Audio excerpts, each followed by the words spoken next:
dando certo, quais são as sementes que vem florescendo frutos de esperança. Então, a nossa ideia é falar sobre isso, sobre o que está dando certo. A gente sabe que a inclusão precisa das políticas, mas a gente sabe que a inclusão começa nas pessoas. Então, onde não houver inclusão, que eu seja o primeiro, né? Esse episódio é uma convocação. E a gente quer convocar vocês. Nós estamos aqui vestindo a camisa com esse tema.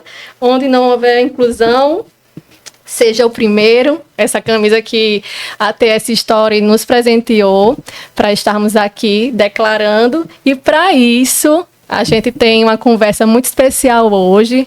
Lucy vai poder apresentar as nossas convidadas. E é uma honra que, assim, né? Como a gente vai estender os temas, né? E a gente colocou um time de peso, né, aqui para falar com a gente. E para compor a nossa mesa tem a Keila Regina, mãe de Maria Clara e professora de Engenharia do Petróleo na UFESA. Keila, é muito bom ter você aqui, porque eu até falei no bastidores, é um regresso ao que eu vivi. Minha tia tinha a minha idade, acho que era 2 meses mais velha do que eu, tinha síndrome de Down, e minha mãe que cuidava. E tudo que naquela época, 42 anos atrás, era o que era dado, foi ofertado tanto para ela quanto para mim e para minhas irmãs. E a gente teve uma educação de forma diferenciada pelos estímulos, né? Que já tinha perto, né? Que já tinha perto. E uma frase sobre Keila, da maternidade dela, é que Keila acredita que na maternidade atípica, cada conquista é um marco e cada desafio traz novas forças.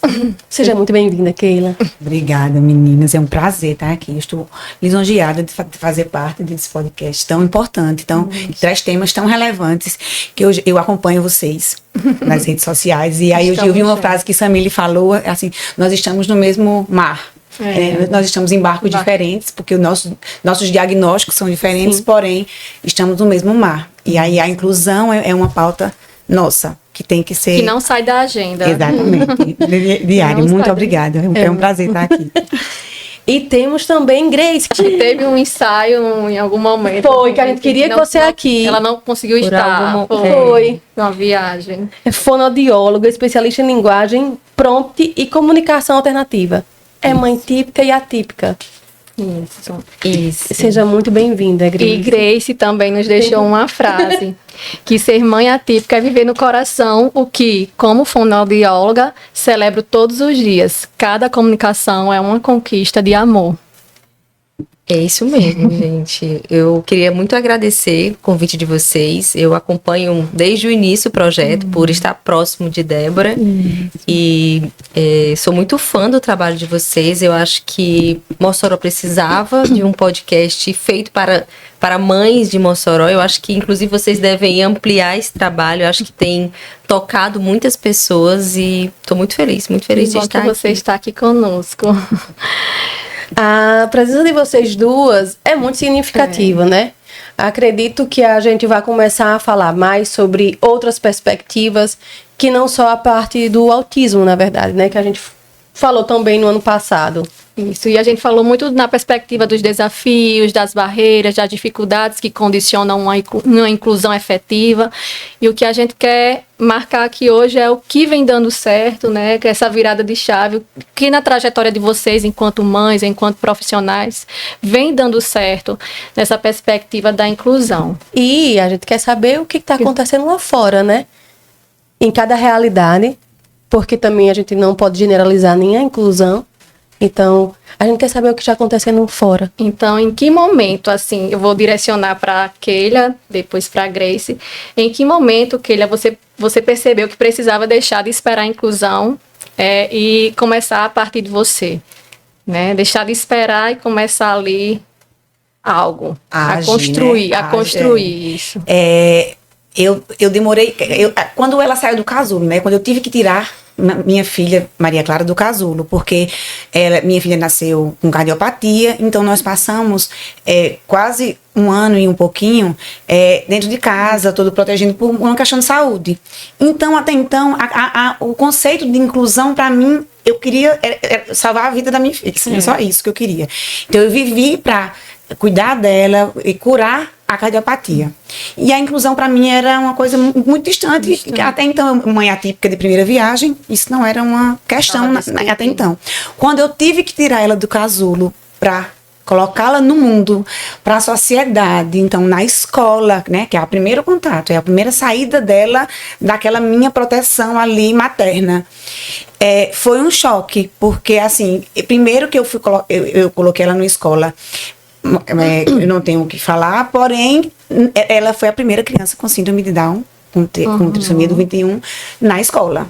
Então, assim, aí eu coloquei ela no meio que eu observei que as pessoas não estavam preparadas para recebê-las, entendeu? Então aí eu me dei conta de que todos os dias, que minha filha faz terapia desde 2 meses de vida, então eu tô levando ela para terapias todos os dias para prepará-la para o mundo, e o mundo talvez não esteja tão pronto para recebê-la.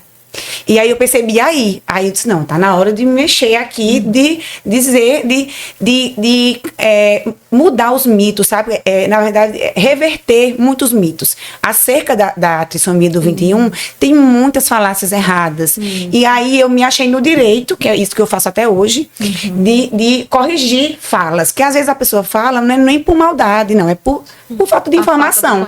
E aí eu tentei entrar. Eu comecei a minha parte de inclusão com a minha filha informando, né? Dando informações corretas acerca da síndrome de Down para as pessoas que estavam ao redor dela. Construindo esse entorno para que ela fosse da melhor forma incluída. Isso. Perfeito.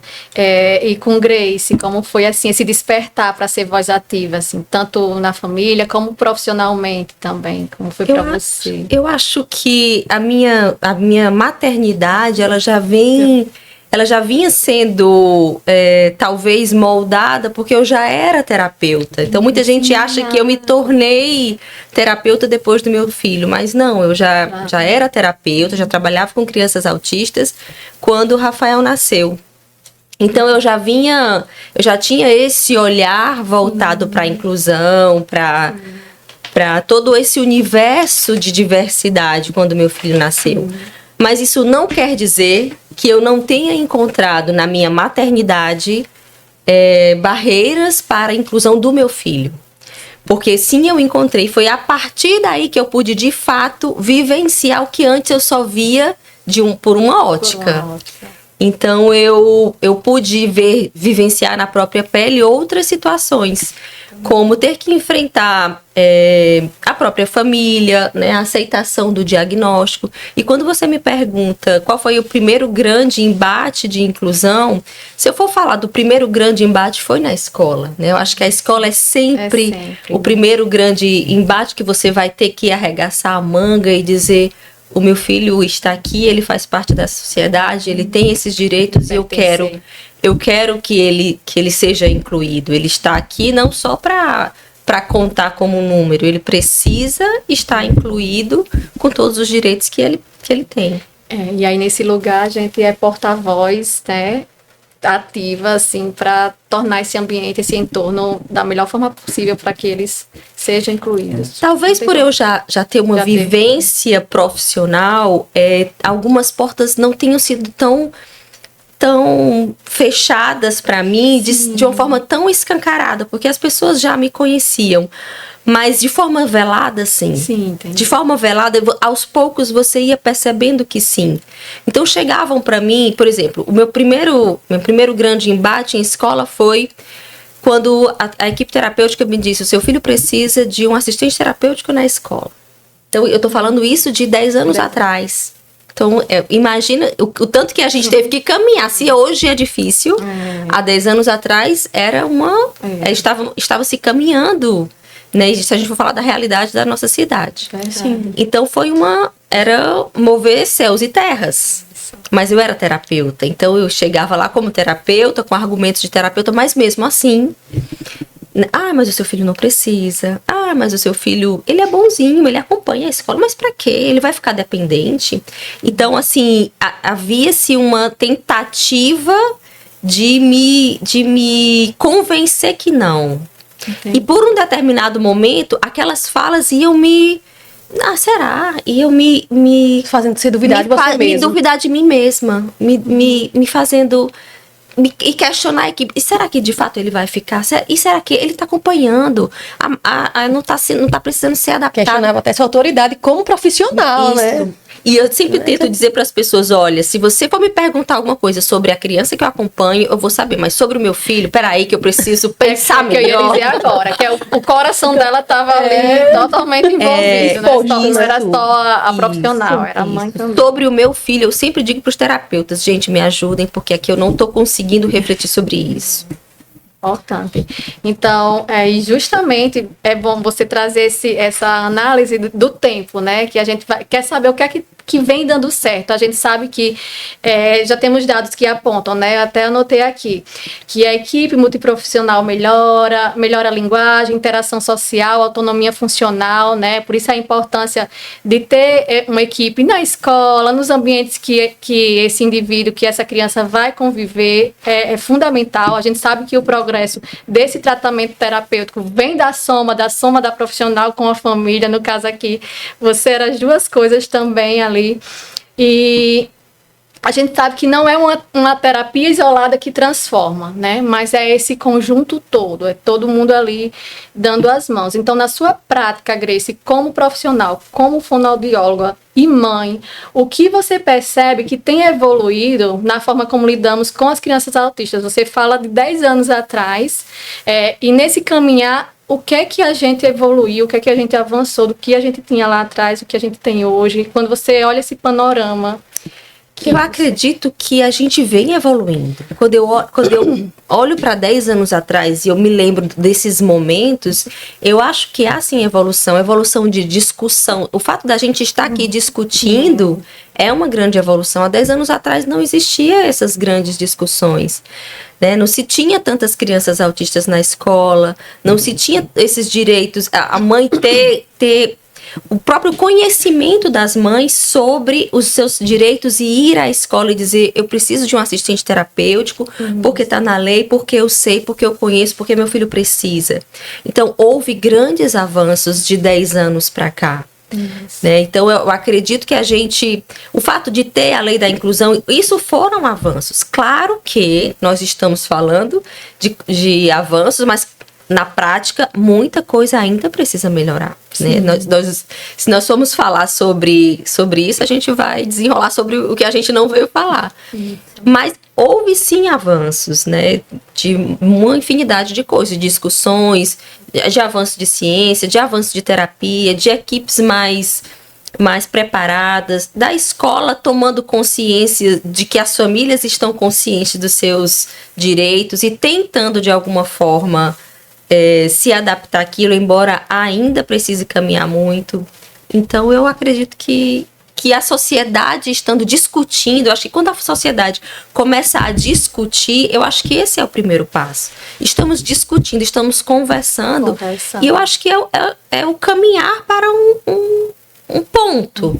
E essa parte, assim, da terapia, ela é muito importante, né? E quanto antes, melhor, mais resultados a gente tem. No caso, Keila, que você vivenciou, quais foram, assim, as terapias que mais ajudaram precocemente a uma evolução social e linguística? Diferentemente do TEA, né, a gente começa a estimular bem mais cedo porque o diagnóstico é intrauterino. No meu caso, foi intrauterino. A gente tem casos de muitas mães que só recebem o diagnóstico realmente no parto. No meu caso, não. O diagnóstico de Maria Clara, a gente já tinha uma suspeita, durante a gestação já apareceram alguns marcos que identificaram que uma possibilidade de haver vir com a trissomia do 21, né, do cromossomo 21. E aí, ou seja, durante a gestação eu poderia ter feito exame, eu decidi por não fazer, porque é um exame invasivo e colocaria em risco, enfim.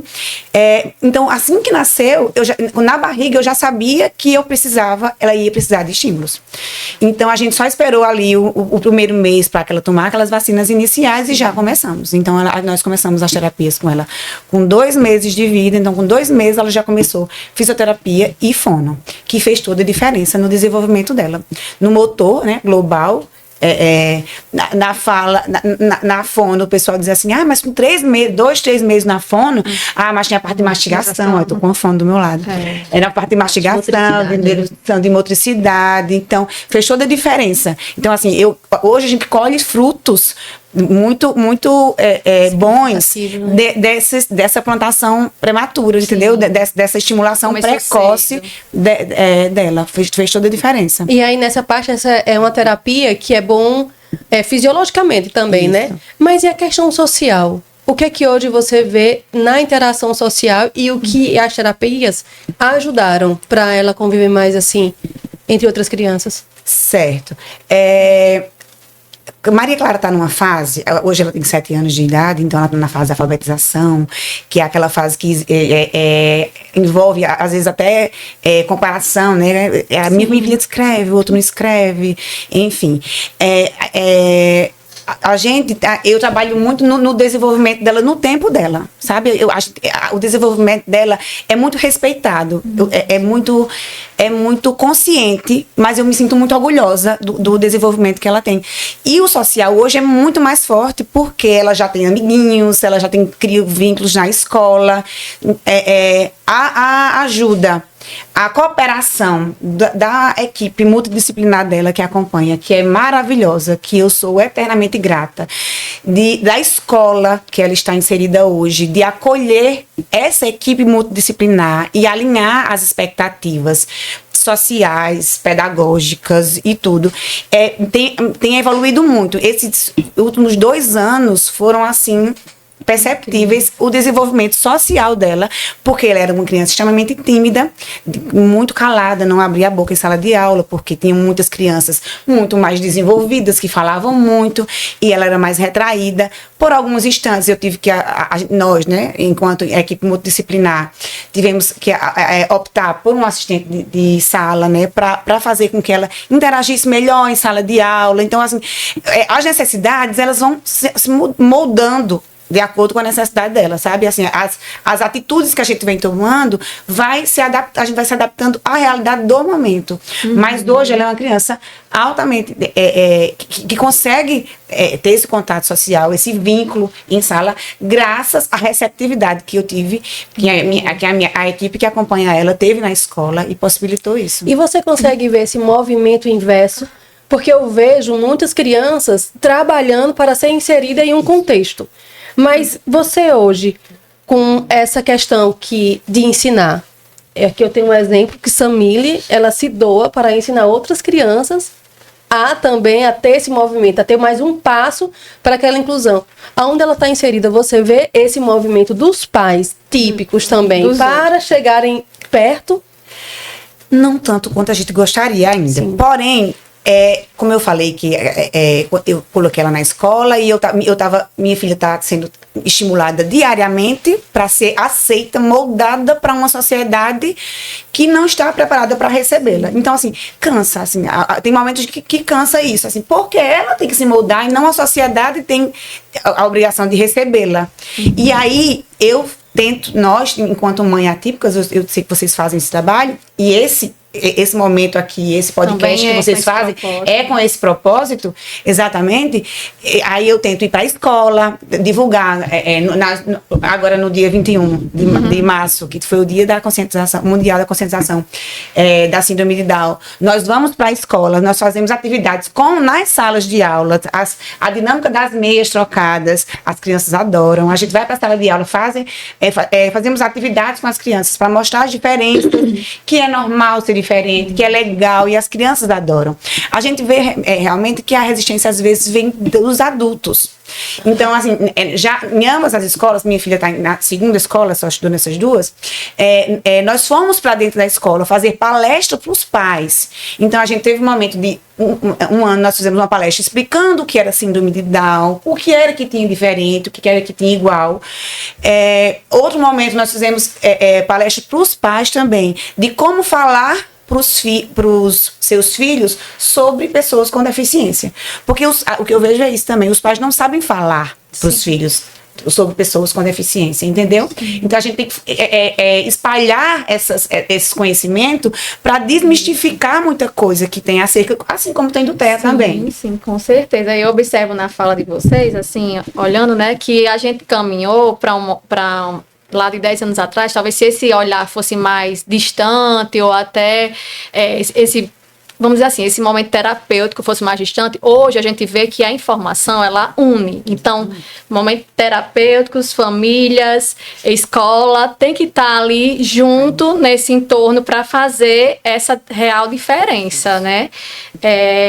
E aí, já trazendo esse recorte para a família, porque não é só a terapia, a gente sabe que os nossos filhos ficam ali 4 horas diárias na terapia, 6, não sei. Mas quando a gente sai, eles vão para casa também. E aí esse papel de casa, né? Não só nosso, como família típica, mas das famílias típicas também, de estarem dialogando, de estarem exercendo isso no dia a dia. E o que eu queria trazer para vocês é, dentro de casa, assim, como é? O que é que vocês fazem dentro de casa? Como é essa dinâmica de dentro de casa de vocês para fazerem, para levarem tanto os de casa a ter esse entendimento e serem também multiplicadores, né, onde eles forem.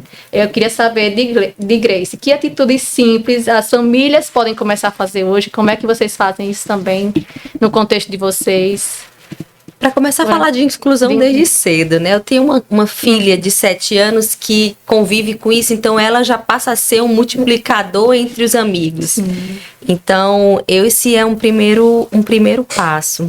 Mas eu queria trazer uma história sobre a minha percepção do que é incluir o meu filho. Sim. Então, quando eu recebi o diagnóstico do meu filho, a minha primeira memória foi da minha infância. O que foi a minha infância e quantas pessoas com deficiência eu encontrei na minha vida. Sim. Então eu me lembrei de 2. Eu fiquei procurando essas crianças e eu lembrei de 2. Poucas vezes, poucas memórias eu tive dela e uma outra eu tive mais memórias dela. E essa criança era uma criança que eu morava próximo de um casal de idosos que os filhos iam com os netos e a gente brincava com as crianças. E um dos filhos tinha uma criança com deficiência. E essa criança ficava dentro do carro. Nós brincávamos todas as crianças na rua e essa criança ficava dentro do carro. Era uma coisa mais distante, né? Era um relacionamento... Era uma criança que... essa criança, ela tem deficiência, ela fica dentro do carro. Então E aí era algo que era tão extraordinário para a gente.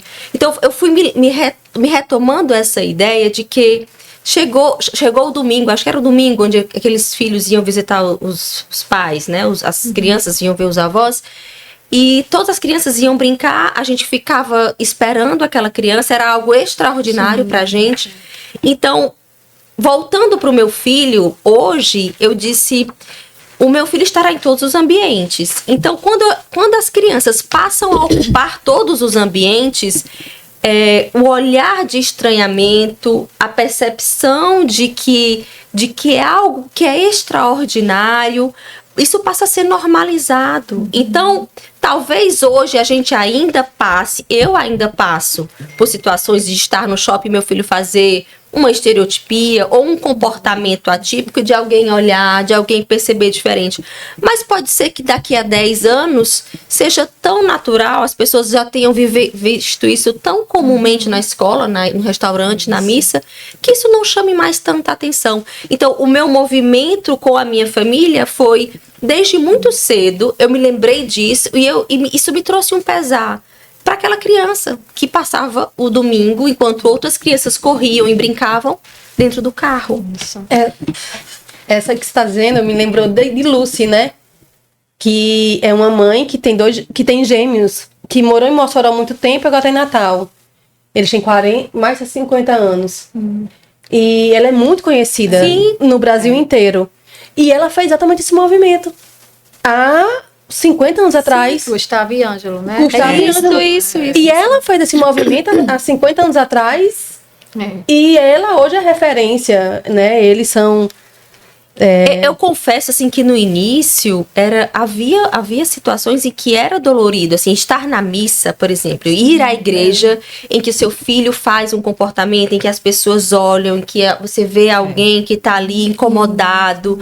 Houve dias em que eu quis desistir e dizer, não, vou deixar meu filho em casa porque ele está incomodando as pessoas. Mas, não, meu filho vai para a missa. Meu filho, não, agora eu vou lá.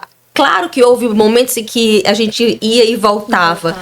Mas chega um momento que hoje meu filho está em todos os momentos. Se eu vou viajar, meu filho viaja comigo. Se eu planejo uma viagem extraordinária, meu filho vai fazer essa viagem extraordinária comigo. Se eu vou para o shopping, se eu vou à missa, ele vai comigo para a missa. Então, esse foi o que eu quis por ele estar em todos os lugares. Isso, por a não ser que ele não queira. Nessa análise do tempo, a gente vê que antes, lá no passado, havia uma atitude de isolamento, de afastar. E hoje, essa informação ela é para aproximar, é para se relacionar, é para pertencer a todos os espaços, porque é isso que vai fazer, de fato, realmente, que essa inclusão seja efetiva. Na sua família também foi assim? Que ele, assim, teve algo que vocês façam para que... Na minha casa é muito parecido com o que a igreja se relatou. Eu acho que um desafio nosso, no meu caso, que a deficiência da minha filha está estampada no rosto dela, né? Ela tem o fenótipo da T21. Então, muitas vezes, quando a pessoa olha para ela, vê a T21. Então, o meu desafio diário da minha vida é fazer que as pessoas enxerguem ela como eu enxergo. Como a criança, depois o diagnóstico. Foi um processo genuíno eles quererem conhecer sobre a T21 quando... E a família foi. A família foi. E assim, e todo dia eles aprendem um pouco mais. Todo dia eu digo informação nova. Como assim, as fases dela vão mudando, né? Aí o pessoal faz um comentário, só não é assim, não. Aí eu vou corrigindo cada um e eles adoram. E se envolvem. Minha filha, graças a Deus, é muito cativante. Então ela conquista, bota todo mundo no bolso. Conquista muito. Então, essa coisa de eu olhar para ela, o fato de eu olhar para ela e eu ver e eu tratá-la como uma criança, não como uma criança com síndrome de Down, eu trato ela como uma criança. Todos ao meu redor acabam tratando também. Sim. E aí eu concordo plenamente com o que a Grace falou, de expor a todas as situações. Eu vou para o supermercado, ela vai para o supermercado comigo. Eu vou para um restaurante, ela vai para um restaurante comigo. Eu vou para a missa, ela vai para a missa comigo todos os domingos. E aí foi uma construção também a missa, né? Ela ia beber, eu fui passando por fase, dessa, vou voltar, tá dando trabalho, vou voltar, vai incomodar o vizinho.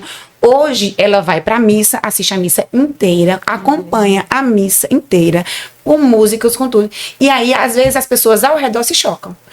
Ela fica tão comportada. Por quê, né? É uma criança que foi educada para aquilo. Não é uma criança com síndrome de Down que foi educada. Não, é uma criança que foi educada e condicionada para estar naquele ambiente. Até porque o aprendizado vai acontecer sendo exposto. Ela vai aprender a se comportar no ambiente sendo exposto àquele ambiente. Ela precisa de repertório, Ela né? precisa de repertório. Talvez na primeira vez que uma criança for a uma igreja ou for a um restaurante, ela talvez não sabe, mas se ela for com as terapias, e se ela for a terapia e a vivência. E até típica, até uma criança típica, numa missa, às vezes não se sente tão confortável. Precisa de um treinamento, digamos assim. E vocês falando sobre isso, o que é que me veio na cabeça? Porque essa ideia de crianças atípicas ficarem no carro ou ficarem isoladas exclui as crianças de nível de suporte 1.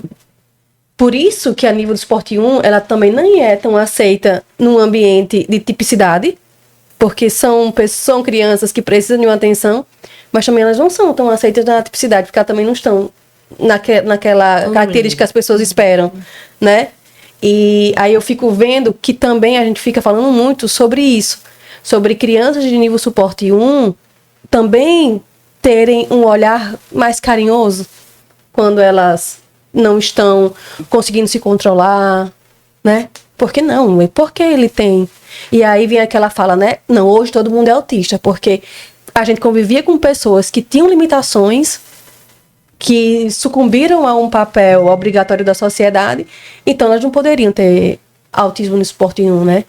Aí você falando sobre isso, eu lembrei de, poxa, mas tinha crianças que estavam ali brincando, mas tinha autismo, que não era revelado porque a gente também não tinha consciência, né? Isso. E a gente fica perguntando, esse mês que a gente fala tanto, esse mês que a gente falou que a gente teve 21 de março, e agora do autismo.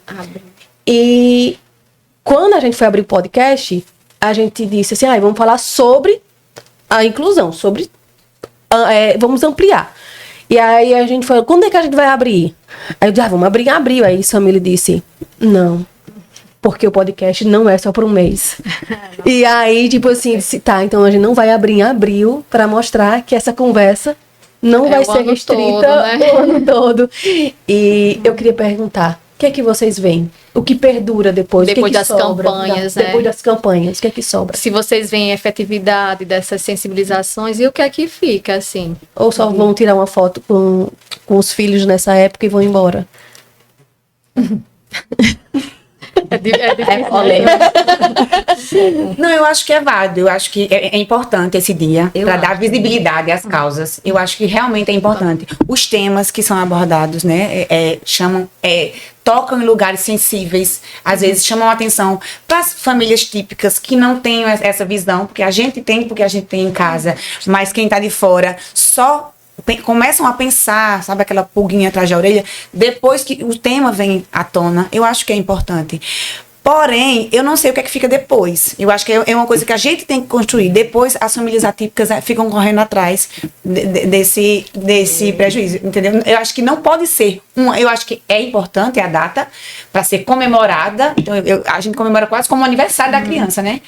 Mas que não pode ser só aquela data. É bom para dar visibilidade, mas que tem que ser trabalhado o ano inteiro, porque a gente, né, a criança precisa ser incluída o ano inteiro, né? É como Samile falou, é pertencimento. A criança tem que se sentir pertencimento o ano inteiro, todo dia, em todo o ambiente que ela vai frequentar.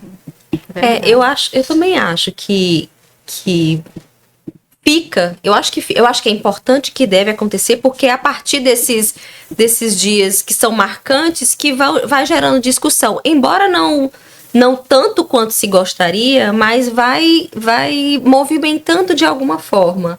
Talvez devesse ser mais, né? Talvez devesse. Mas de alguma forma fica. Sim. Eu sinto às vezes que... E aí eu vou ser, né, bem chata, assim, com as pessoas.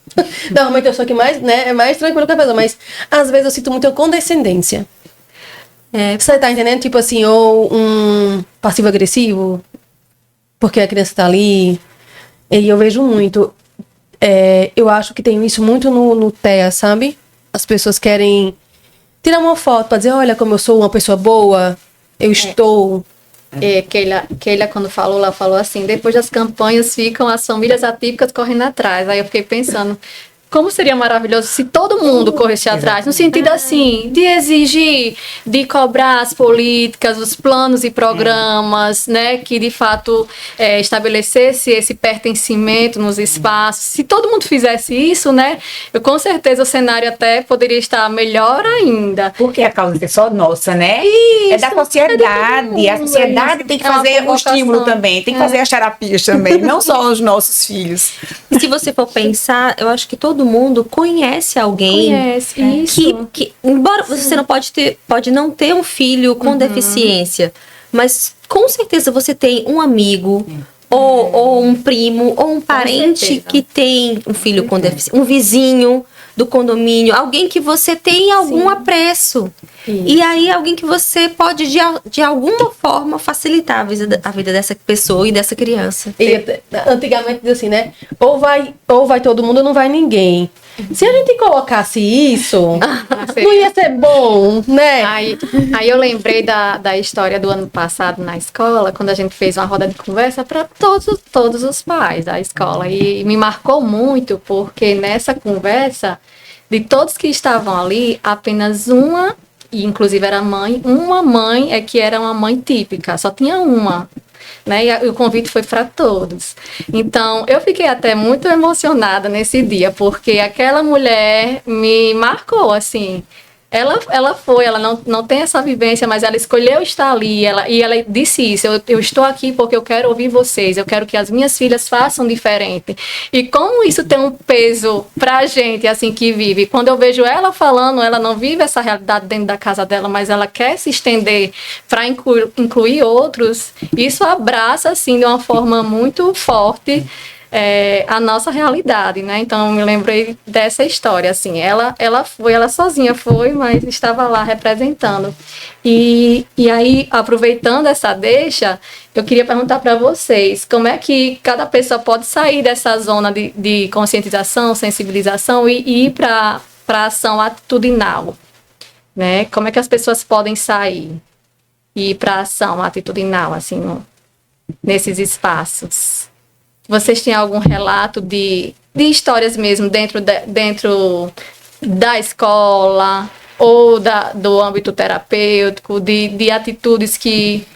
Eu acho que pode ter atitudes simples, como a dessa mãe é uma atitude simples. Eu vou participar de uma caminhada em alusão à síndrome de Down. Deixa eu ir lá. Porque às vezes você faz um movimento grande, só tem famílias de pessoas. Isso. Então não tem ninguém de fora. Isso. Então eu acho que se alguém... Poxa, vai ter num domingo a caminhada, o dia de conscientização do autismo. Eu vou lá, vou levar meus filhos. Perfeito. E eu acho que isso é só um domingo do ano. É o dia 2, é o dia 21 de março. Eu vou lá levar meus filhos. Perfeito. E aí isso leva os filhos veem crianças, escuta palestras das pessoas falando. Isso. E eu acho que isso planta sementes. Eu acho que é a atitude de buscar o conhecimento, né? De conhecer aquele diagnóstico, como é que funciona, como é que é um ser humano como qualquer outro. Nós temos um grupo de mães, de mães crianças com T21, que é a nível Rio Grande do Norte, né? Então nós temos aqui também. É um grupo muito válido, porque a princípio ele foi criado para ser um grupo de apoio, uma rede de apoio entre troca mães, de informação. troca de informação, dividir as dores, né? Do dia a dia, a correria, aquilo tudo. Mas também proporciona o encontro deles, sabe? O encontro de eles conviverem com semelhantes, com pessoas que têm o mesmo diagnóstico que eles. E eu acho que isso é muito importante, esses encontros, sabe? Eu acho que fortalece muito. E aí a gente ganha mais conhecimento, passa uma imagem que é como o Grace falou, que eu digo muito isso, assim, quantas pessoas você conviveu que tinha T21? A primeira pessoa que eu convivi que tinha T21 é a minha filha. Eu nunca convivi com T21 porque eram escondidas, porque eram ninguém saía com eles. Você não vê no shopping, não via no supermercado, não via em lugar nenhum. Hoje não. Hoje eles estão saindo. Hoje eles estão aí, eles estão nas escolas, eles estão no ambiente profissional, eles estão nas igrejas, eles estão em todos os lugares. Então até blogueiros. São até blogueiros. Exatamente. Estão falando por eles. Estão nas universidades, entendeu? E aí a gente tem que receber esse pessoal. E não é nada de favor. É justamente a pertencimento. A gente não está fazendo favor a eles, de incluir eles, não. Nem TEA, nem T21, nenhum diagnóstico. É isso que a sociedade tem que entender, que a causa não é só de nós, mães atípicas. Isso, é de todos. Então fica aqui a convocação, inclusive, de todas as famílias se juntarem, né? De irem, de apoiarem, de chamar o filho ali, mesmo não vivenciando essa realidade, mas vamos participar desse movimento, vamos falar sobre, vamos... Furar a bolha, né? Vamos furar. Informação, eu acho que informação, sabe? Todo mundo vive ali na sua bolha mesmo, no seu mundinho típico, digamos assim, mas cada pessoa tem sua especificidade e nada mais isso. O diagnóstico dos nossos filhos são especificidades dos nossos filhos. Vale, se sabe. Não, e eu ia dizer, né? Tipo assim, se você tá achando que não pode fazer porque não pode ir, por favor, comente e compartilha. E assiste os vídeos, assiste Entre Nós. Com certeza teremos uma informação que vai dar uma capacidade de você só compartilhar. Eu digo muito, às vezes a mãe tá passando por um problema e aí alguém da família chega e diz assim, olha, eu lembrei de você, de um corte, sabe, de uma informação. Porque que acontece? Quando você curte, você compartilha, o seu algoritmo diz para o sistema que aquilo ali é importante para você. Então, se você acha que é muito você ir para um evento, você ir para uma reunião para aprender, acesse essas comunicações que vão lhe trazer embasamento e repertório. E traga esse tema para tempo de mesa em casa, né? Tempo de mesa em família, conversar. Pode fazer o dever de casa mesmo, a atividade de casa. Fala sobre o coleguinha da sala, sobre a criança da sala. Exatamente. Essa convocação que a gente está fazendo aqui hoje. E a gente está caminhando para o final. E esse final, eu até pensei a gente fazer algo diferente, já que a gente está falando do que vem dando certo, de como evoluímos até aqui. E eu pedi para as meninas, elas trazerem um relato de história, o nome de uma pessoa que marcou. Porque eu acho que essas histórias de alguém que foi o primeiro, que fez a diferença, sempre inspira também outras pessoas. Então, eu queria deixar aberto esse momento para vocês terem esse momento de apresentar quem são essas pessoas que marcaram a trajetória de vocês. Vai começar com quem? Com Keila? Eu trouxe, eu quebrei o protocolo e trouxe 2 nomes. Eles vão assistir, vão ver. O início do diagnóstico acaba sendo um pouco solitário, né? Então, assim, eu fui acolhida, minha família, eu e minha filha fomos acolhidas por 2 anjos de Deus, em forma de terapeutas, que aí elas, além de estimular a minha filha, elas tratavam a minha família, elas me acalmavam, elas me davam uma direção naquele momento que eu ainda, até então, eu estava muito perdida. Eu trouxe fotos dela pequenininha, mas ela acompanhou Maria Clara até os quase 4 anos de idade, as duas. Que foi Fernanda Mota, que foi fisioterapeuta dela por quase 4 anos. E essa aí é Tatiana Cantídio, que foi fono dela também por quase 4 anos. Hoje elas não acompanham mais, porque, claro, já está em outra fase, faz mais mocinha agora. Mas eu sou eternamente grata a essas 2 pessoas que adotaram a minha família, que me davam o acalento que eu precisava nos dias, me davam direcionamentos muito importantes naquele momento. Existem nomes por trás da profissão, né? E esses nomes, quando esses nomes olham para a gente, não vê apenas um paciente ou uma família de paciente, mas vê alguém que precisa ali desse suporte, tudo muda, né? Então, e até hoje, como eu falei, elas não atendem mais minha filha, mas até hoje elas perguntam, falam comigo por rede social, como é que tá ela, quer saber como é que tá o desenvolvimento e tudo, acompanham até hoje. São maravilhosas. Então vamos lembrar dessas preciosas aí, né? Essa é a Fernanda. Sim. E essa é a Tatiana. Então, que ele traz essa perspectiva das terapeutas, né? Desses profissionais que fazem a diferença na nossa vida, no dia a dia, que estão ali diariamente acompanhando nossos filhos. Gratidão a cada um deles que se mostra ali, que se prontifica a enxergar cada caso, né? Cada caso é um caso, nosso filho é único ali no seu modo de ser e de conviver, então que as terapias têm esse olhar particular para cada um deles, e a gente sabe que a gente tem pessoas que olham para isso. Então, não, e ela é acompanhada hoje por terapeutas maravilhosos também. Eu trouxe só ela representando, por isso que eu porque estava no início, porque foram as 2 primeiras que deram aquele suporte no início. A gente vai deixar essa gratidão para esse grupo. Aos atuais também. Isso, todos. E Grace tem também um nome especial. Eu tenho, eu sou grata a todos os terapeutas, mas quando eu pensei em ser grato a alguém, eu imaginei o pai. Porque eu enxergo como a aceitação da família como o primeiro passo até a gente chegar aos terapeutas. Então, eu vi no pai do meu filho uma dificuldade de entender que o nosso filho estava com atraso e que estava precisando chegar a terapeutas, né? Chegar a iniciar o seu processo de terapia. Então, quando o meu marido percebeu e escutou que de fato chegou o momento e aceitou aquele diagnóstico, foi um marco assim pra gente. Eu acho que muita coisa melhorou na vida e eu vivo isso também no consultório. Eu vejo várias famílias chegarem com os pais ainda muito em dúvida sobre se a criança precisa mesmo de terapia, se a criança precisa mesmo estar aqui fazendo essa avaliação. Então, quando os pais escutam as mães, às vezes as mães já têm certeza que o seu filho tem um atraso, está seguindo um curso diferente do desenvolvimento esperado, mas o pai tem dúvida e acaba que não aceita o diagnóstico e a criança não recebe a intervenção, às vezes precoce, que pode fazer um diferencial na vida da criança.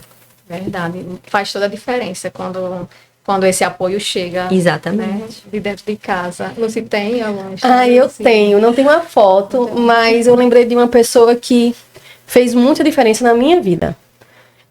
Eu sempre fui conhecida como a doidinha, a louquinha que não parava na sala, que não ficava quieta.